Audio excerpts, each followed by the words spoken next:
Hi, I'm Mike, owner of the In-Groove in Phoenix, Arizona. Today I'm going to do an unboxing for Record Store Day 2020. This is from my favorite band of the 80s, New Order. This is the John Peel Sessions from 1982. This is 4 tracks. According to the Record Store Day website, this is limited to 7,500. Anything that I do unboxings for this year will be available on our website starting at 1 o'clock Eastern Time. We open a couple hours earlier for the locals, but if it doesn't sell within the first couple of hours, or if you're a local and don't want to leave your house, you can shop online at our website, www.theingroove.com.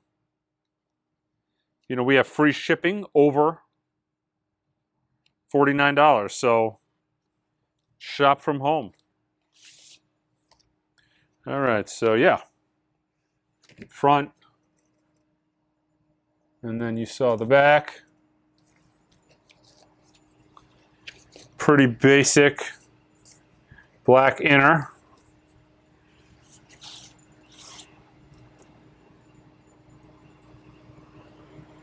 Looks like a really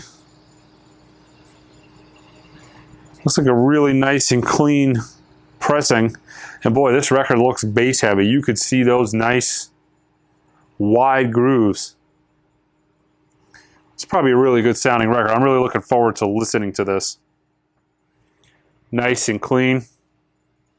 Real flat pressing. I've been pretty impressed with the Record Store Day stuff that's come out this year. I haven't seen anything with defects on it. It's all been pretty good quality. Most stuff comes in polyline inners. It's been a nice welcome change from just record manufacturing in general. But yeah, New Order's the Peel Sessions from 1982. Don't forget to subscribe to our channel, guys. Until next time.